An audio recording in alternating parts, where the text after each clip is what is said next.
राधा स्वामी।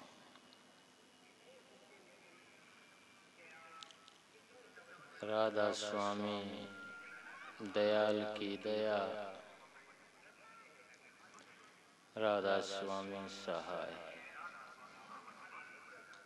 राधा स्वामी।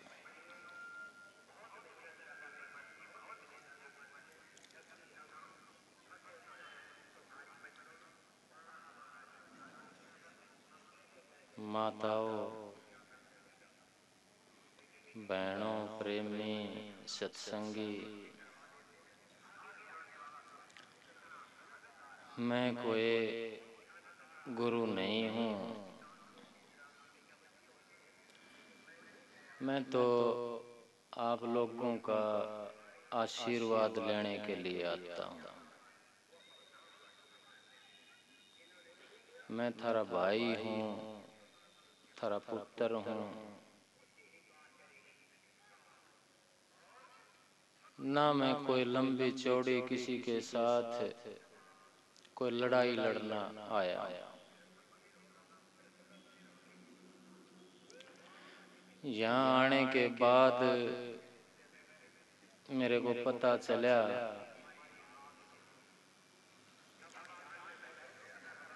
कि जहाँ ये सत्संग का स्थल है, ये सत्संग की जगह है,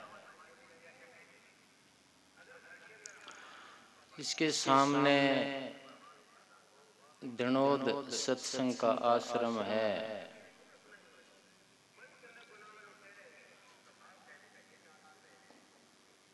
और हो सकता है कुछ सत्संगियों को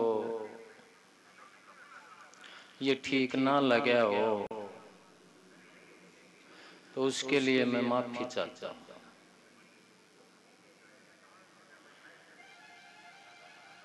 और पहले अगर मेरे को पता लग जाता तो मैं इस जगह से मना भी कर देता सत्संग करने को, क्योंकि मैं तो एक प्रेम का संदेश लेकर के आता हूँ, आपका आशीर्वाद लेने के लिए आता हूँ। इस सृष्टि में मैं कहता हूँ, गुरु बोल देते हो आप, गुरु का अधिकारी मेरे को लगता नहीं कोई भी। मैं भी आ लिया, सब आ लिया, मैं तो सोए नहीं। क्योंकि सारी मारा मारी मच रही है, सत्संगी आपस में लड़ रहे हैं, एक धर्म दूसरे धर्म का दुश्मन हो रहा है। ये धर्म नहीं है, ये अध्यात्म नहीं है, ये सत्संग नहीं है। मैं तो मेरे सतगुरु की मोटी मोटी शिक्षा थी 5-4, और मेरे सतगुरु ने वो शिक्षा कहाँ से ली थी? वो आर्य समाज से ली थी या सनातन धर्म से ली थी या गीता दर्शन से ली थी। उनको लेकर के मेरे सतगुरु चले थे। अब मैं भी उसी दीपक को उठा करके घूम रहा हूं।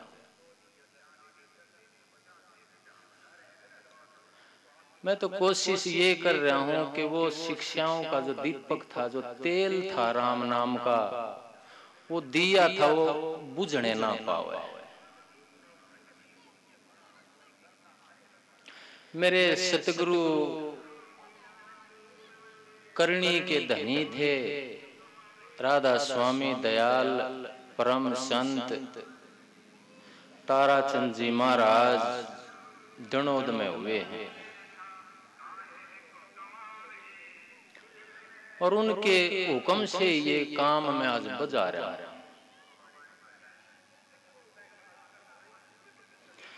मेरे सतगुरु ने कुछ शिक्षाओं में बदली करी थी। मैंने भी समय की कमजोरी देख करके राम नाम की बीमारी देख करके, क्यों इसमें बीमारी आ गई कुछ अध्यात्म में राम के नाम। उस बीमारी से दूर रहने की कोशिश कर रहा हूं और आप लोगों को भी चेता रहा हूं। ये भाई सत्संगी आसपास में पोस्टर लगा रहे थे सत्संग के, तो ये कहने लगे कि हमने बड़ा विरोध सहना पड़ा संत मत के बारे में। सत्संगियों प्रेमियों, विरोध आपका सच्चा है, क्योंकि जो ये आश्रम व्यवस्था है, जो सत्संग है, एक आम जबान पे बात आने लगी है कि ये पैसे इकट्ठे करने का एक डेरे, कोई भी धार्मिक मैं कहता हूं, दूसरे भी हैं, मैं नाम नहीं लेना चाहता, राजनीति के अड्डे, पैसा इकट्ठे करने के अड्डे बन गए हैं। मैं तो 20 साल पहले मेरे सतगुरु के चरणों में गया तो ये दो बीमारी मैंने उस टाइम परख ली थी। एक तो पैसा इकट्ठा करने की जुनून, कि जहां भी मेरे सतगुरु पूर्ण पुरुष थे, करनी के धनी थे, लेकिन वो क्या करते थे कि कई बार आदमी के पास दिव्य के तले अंधेरा हो जाता है, कई बार के अमूमन हो जाता है,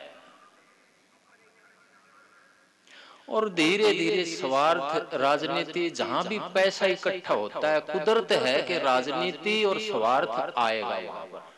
चाहे को राधा स्वामी पंथ है, चाहे को आर्य समाज है, चाहे को सनातन धर्म है, चाहे को मंदिर मस्जिद चर्च है।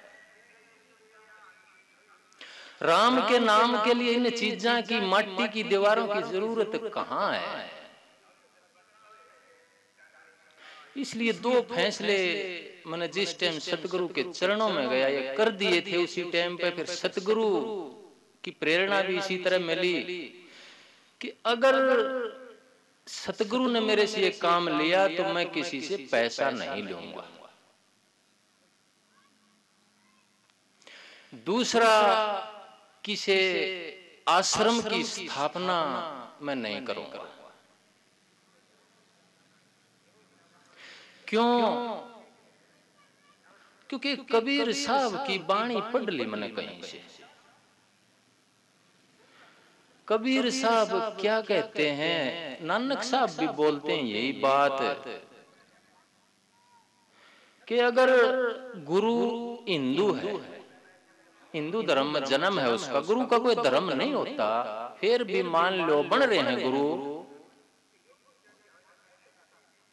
मान लो गुरु हिंदू है और वो अगर शिष्य से पैसे लेता है तो गऊ का मांस खाता है। कबीर साहब कहते हैं, नानक साहब कहते हैं, मैं नहीं कहता। अगर गुरु मुसलमान होकर के शिष्य से पैसे लेता है तो वो सूअर का मांस खाता है। ये मैंने पढ़ ली थी कहीं बाणी, मेरे सतगुरु भी सुनाते थे। और मैं कोई जब स्त्रियों की बाणी पढ़ लेता हूँ तो जब वो काम करता हूँ तो वह चीज मेरी आंखों के सामने तस्वीर बन जाती है, उसकी आ जाती है, फिर मैं आगे नहीं बढ़ जाता, मेरे पैर कट जाते हैं, फिर मेरे बस की बात नहीं रहती।